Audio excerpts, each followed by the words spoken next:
Hi friends, welcome to Banvika Telugu vlogs. ఇది వచ్చేసి సంక్రాంతి రోజు మార్నింగ్ అనమాట. ఇంకా మార్నింగ్ టిఫిన్ వచ్చేసి పూరి చేస్తున్నాము. అందులోకి మీల్ మేకర్స్ కర్రీ అయితే చేస్తున్నాము. ఇంకా ముందు పిల్లలకైతే పెట్టేసామన్నమాట. పిల్లలు బ్రష్ చేసుకొని వచ్చారు. ఇంకా అందరూ ఉన్నప్పుడు అందరూ ఒకసారి రారుగా, పిల్లలు ఒకసారి పెద్దోళ్ళు ఒకసారి అట్లాగా వచ్చారని పెట్టాము. ఇలా చిన్న చిన్న పూరీలు చేస్తే బాగా పొంగుతాయి అన్నమాట. పూరి అయితే తొందరగా అయిపోతుందని చెప్పేసి పూరి చేసాము. ఇంకా గారెలు చేద్దామంటే పిండి వేయలేదు అని చెప్పేసి ఇంకెక్కువ మంది ఉన్నప్పుడు టిఫిన్ త్వరగా అయిపోవాలంటే మ్యాక్సిమం పూరీనే చేస్తామండి. లేకపోతే ఇడ్లీ, దోశ అంటే ఎక్కువ టైం పడుతుంది కదా, అందరికీ వేయాలంటే కష్టము. అందుకని మనకి ఇంట్లో నలుగురికి ముగ్గురికి వేసుకోవాలంటేనే చాలా టైం పట్టినట్టు ఉంటుంది.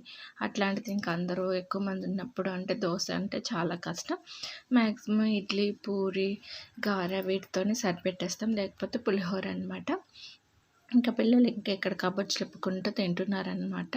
ఇంకా నెక్స్ట్ ఏం చేయాలి ఏంటి అనేది మీరైతే ఫస్ట్ టిఫిన్ చేయండి, తర్వాత ఆలోచిద్దామని అంటూ ఉన్నాము. ఇంకా మేమైతే ఇంకా వేరే చోటుకి వెళ్ళాల్సి వచ్చింది. ఊరి దగ్గరికి వేరే ఊరికి వెళ్ళి సైన్ పెట్టాల్సి ఉంది. ఇంకా అందుకని వెళ్దామని రెడీ అయ్యాం. వెళ్తూ మధ్యలో వారొకళ్ళు గంగమ్మ తల్లి గుడి దగ్గరికి అయితే వెళ్ళి దర్శనం చేసుకున్నాము. పండగ కదా, వెళ్దాం లేటు అనుకోకుండా ఇటు సైడ్ వచ్చాము కదా అని చెప్పేసి వెళ్ళైతే దర్శనం చేసుకున్నాము. ఇక్కడ తిరునాళ్ళు ఫిబ్రవరి నెలలో బాగా జరుగుతుందన్నమాట, గంగమ్మ తల్లి తిరునాళ్ళ. అలాగే ఆదివారం కూడా మొక్కుబడులు అట్లా ఉన్న వాళ్ళు కూడా వచ్చి మొక్కుబడులు చెల్లించుకుంటూ ఉంటారు. ఇంక ఇప్పుడు పండగ వాతావరణం కదా, అందుకని ఎక్కువ మంది అయితే రాలేదు. కొంతమంది వచ్చారు. పండగ రోజు అందరి ఇంట్లో చేసుకుంటూ ఉంటారు కదా. ఇంకా అలాగ దర్శనం చేసుకొని ఇంకా వెళ్ళిపోయామన్నమాట. ఇది దారి మధ్యలో అనమాట, మేము వెళ్ళే మధ్యలో అనమాట. ఇంకా అక్కడ నుంచి వెళ్ళిపోయిన తర్వాత మధ్యలో ఇంకొక చోట ఆంజనేయ స్వామి గుడి వచ్చిందనమాట. ఇంకా ఆ గుడి దగ్గర కూడా దర్శనం చేసుకుందాంలే అని గుడిలోకి వెళ్ళామన్నమాట. ఇంకా ఇక్కడ ఆంజనేయ స్వామి గుడి ఏంటంటే గుడిలాగా ఏముండదు, పైన కప్పు చుట్టూ గోడ మాత్రమే ఉంటుంది. ఇక్కడ ఆంజనేయ స్వామి గుడిలాగా పైన కట్టొద్దని చెప్పారంట. అందుకని చెప్పేసి ఇట్లా చెట్టు కింద విగ్రహం ఉంటుంది, చుట్టూ ప్రహరీ ఉంటుంది. దర్శనం అయితే చేసుకొని వెళ్ళాము. ఇంకా ఫైనల్లీ మేము వెళ్ళాల్సిన ప్లేస్కి అయితే వచ్చాము, కృష్ణానది దగ్గరికి. ఇక్కడ పడవ దగ్గరికి ఒక పేపర్ తీసుకొస్తారు, సైన్ పెట్టాలని చెప్పేసి వెళ్ళాము. మా అమ్మ వాళ్ళు పంపిస్తారు. ఇంక మళ్ళీ ఆటో దగ్గరికి వెళ్ళి మళ్ళీ రావాలంటే లేట్ అయిపోతుంది అని పేపర్ పంపించమన్నాము. అయితే ఏంటంటే ఎప్పుడు ఇంతమంది జనం అయితే ఉండరు. మేము వెళ్ళేసరికి చాలా బళ్ళు ఉన్నాయి. నాకైతే అర్థం కాలేదన్నమాట, ఏందబ్బా ఇన్ని బళ్ళు ఉన్నాయి ఇటు సైడ్ అని. మేము వెళ్ళేసరికి ఒక పడవ ఫుల్ అయిపోయింది, రెండో పడవ కూడా బండ్లు క్యూలో పెట్టండి అంటూ ఉన్నారు. మేమైతే పడవెక్కం కదా అని చెప్పేసి పక్కకైతే పెట్టాము. ఇంకా వాళ్ళైతే పేపర్ అయితే ఇచ్చేసారు, సైన్ చేసి ఇచ్చేసాను అనమాట. తర్వాత ఇంకా వన్ బై వన్ పడవ అయితే వెళ్ళిపోతుంది. ఇంకొక పడవ కూడా, 2 పడవలు. తర్వాత మా అమ్మ వాళ్ళకి కాల్ చేస్తే ఏంటి ఇన్ని బైక్స్ అట్లా వెళ్తున్నాయి అంటే, మా పక్క ఊర్లో కోడి పందాలు అవన్నీ జరుగుతున్నాయి అంటే వాటి కోసమని 2 రోజుల నుంచి అందరు అట్లా వస్తున్నారని చెప్పింది. ఇంకా అప్పుడు అర్థమైంది అనమాట, అందుకని వెళ్తున్నారని. ఇంకా అక్కడ నుంచి రిటర్న్ అయితే వెళ్ళాము. వెళ్తూ ఇంకా మా చేను దగ్గరికి అయితే వెళ్ళామన్నమాట. ఇదన్నమాట మాది, 2 వైపులా రోడ్ మధ్యలో రోడ్డు, అటువైపు ఇటువైపు 2 మిరప తోటలు ఉన్నాయన్నమాట. ఒక చేలో వాటర్ పెట్టారు. ఇంకా బురద అవుతుందిలే అని చెప్పేసి వెళ్ళలేదు. అసలే వైట్ ప్యాంట్ వేసుకున్నానని చెప్పేసి పక్కన ఇంకా పత్తి చేను అవన్నీ ఉంటే అవన్నీ పీకేసి వాటర్ అయితే పెట్టేశారనమాట, గేదెలకి మేత అది పెట్టడానికి అని చెప్పేసి. కాలువలో నీళ్ళు అయితే సన్నగా వస్తూ ఉన్నాయి. నీళ్లు పెట్టారు ఒక చేనుకి, ఈ చేనుకి పెట్టలేదు.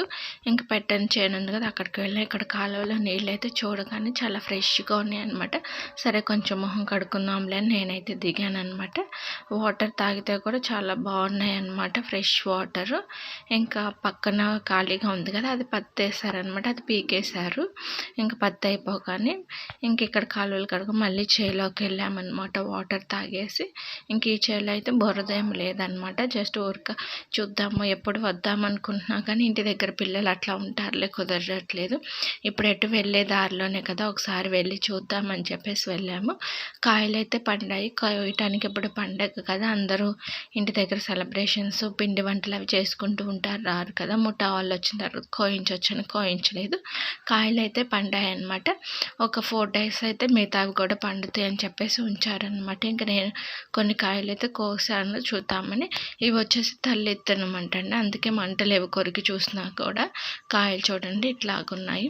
మనకి చట్నీకి అట్లా కావాలన్నా ఇవైతే ఎక్కువ మంట ఉండవు అనమాట. కొంతమంది మంట తక్కువ తింటారు కదా, అట్లాంటి వాళ్ళైతే ఇవి చట్నీ చేసుకోవడానికి బాగుంటాయి. ఇంకా ఇంటికైతే ఏం కోసుకెళ్ళలేదులే మేము, ఆల్రెడీ ఇంట్లో ఉన్నాయని చెప్పేసి. కాయలు అయితే బాగా పండి ఉన్నాయన్నమాట. ఇంకా కొన్ని పిక్స్ అయితే తీసుకుందామని చెప్పేసి తీసుకున్నాను. ఎప్పుడు వద్దాం చేను దగ్గర కన్నా అసలు ఎప్పుడు కుదరలేదండి. ఈసారి అనుకోకుండా అట్లా వెళ్తూ వచ్చామన్నమాట. నేను ఇంక ఇక్కడ ఒక పచ్చిమిరపకాయ, ఒక పండు మిరపకాయ అయితే కోసాను. కొంచెం కొరికి చూద్దాంలే అని చూస్తే అంత మంట ఏం లేదు, చప్పగానే ఉందన్నమాట. ఇంకా మా వారు అన్నారు వితర్లెత్తనం కదా, అంత మంట ఏమి ఉండదులే అని చెప్పేసి. ఇంక తర్వాత ఇంటికైతే రిటర్న్ అయ్యాము. మేము ఇంటికి వెళ్ళేసరికి పిల్లలు అయితే రెడీ అయిపోయారు, సంక్రాంతి కదా. మా పాప అయితే ఇంక రెడీ అయిపోయింది, అన్నం తింటుందన్నమాట. ఇంకా మేము వెళ్ళేసరికి 1:30 అయిపోయింది. ఇంక భోజనం టైం కదా, వాళ్ళు ఇంకా అన్నం తింటూ ఉన్నారు. తర్వాత ఇంక మాకు కూడా ఆకలి వేస్తుందిలే అని చెప్పేసి తిన్నాం. ఇంకా వంట వచ్చేసి మా ఆడపడుచు చేసింది అనమాట. ఇంకా నేను లేను కదా, తనే చేసింది. ఏమేమి ఐటమ్స్ చేసిందో చూద్దాము. పిల్లలు అయితే ఇంకా మాకు కూడా ఆకలి అవుతుంది అత్త అని చెప్పేశారు. సరే అందరం కలిసి తిందాంలే అని ఇంకా మేము కష్టంలో తింటాము కదా, అక్కడికి వెళ్ళాము. ఇక్కడైతే ఇంక వీళ్ళు ఫోటోలు దిగుతున్నారు. సరే ఒక 2 ఫోటోలు అయితే తీద్దామని చెప్పి తీసామన్నమాట. తర్వాత తీద్దాంలే, ముందు అన్నం తిందామని చెప్పేసి ఇంకా వెళ్ళామన్నమాట. ఇంకా అన్నం తినడానికైతే కూర్చున్నాము. వీళ్ళు కూడా ఇంకా ఆకలి అవుతుందని చెప్పేశారు. సరే ఐటమ్స్ ఏమేమి ఉన్నాయో చూద్దామని చూస్తే చాలానే వెరైటీస్ చేశారనమాట. ఇంకా పండగ రోజు పొంగలి చేస్తారు కదా, పొంగలి ఉందన్నమాట. తర్వాత వచ్చేసి ఇంకా చట్నీ ఒకటి చేశారు, ఒక పులుసు కూర ఒకటి, ఫ్రై ఒకటి, అలాగే మళ్ళీ ఇది వచ్చేసి టమాటా వంకాయ కర్రీ అనమాట. పొంగలి, చట్నీ ఏమో రోట్లో నూరిందనమాట, సాంబారు, కాకరకాయ కారము, కొంచెం ఉట్టిపప్పు ఉంది, తర్వాత పెరుగు, అలాగే నెయ్యి. ఇవన్నమాట మా వెరైటీస్ అయితే. ఇంక ఇదైతే నా ప్లేట్ అనమాట. ఇంకా తిన్న తర్వాత ఇంక ఈవినింగ్ ఇట్లా జంగం దేవర్ అంటారు కదా, ఆయన వచ్చారనమాట. ఈవినింగ్ ఏంటంటే హరిదాస్ వస్తాడని చెప్పేసి మేమైతే రెడీ అయ్యాము శారీస్ కట్టుకొని. కానీ ఎంతసేపు ఉన్నా రావట్లేదు. సరే ఈలోపు కొంచెం ఫొటోస్ దిగుదామని ఫొటోస్ అయితే దిగాము. ఇంకా హరిదాస్ కోసం 9 వరకు అయితే వెయిట్ చేసాము, కానీ హరిదాస్కి నీరసం వచ్చి ఇంటికి వెళ్ళిపోయాడు, రాలేదు. మేము కూడా డ్రెస్ చేంజ్ చేసి తినేసి పడుకున్నామన్నమాట. ఆ ఫొటోస్ కూడా యాడ్ చేస్తున్నాను చూడండి. ఎవరైనా ఫస్ట్ టైం నా ఛానల్ని చూస్తున్నట్లయితే ప్లీజ్ సబ్స్క్రైబ్ చేసుకోండి, అలాగే లైక్ చేయండి, షేర్ చేయండి, కామెంట్ చేయండి. అలాగే ఇందులో నేను వేసుకున్న బ్లౌజ్కి వర్క్ చేయించాను కదా, దాని డీటెయిల్స్ ఏమన్నా కావాలంటే నాకు మెసేజ్ రూపంలో చెప్పండి, నేను చెప్తాను డీటెయిల్స్. ఈ శారీకి బ్లౌజ్ ఎలా స్టిచ్ చేయించాను, అలాగే శారీ కుచ్చులు ఎలా వేయించాను అనేది నెక్స్ట్ వీడియోలో పెడతాను. అందరూ కంపల్సరీగా చూడండి.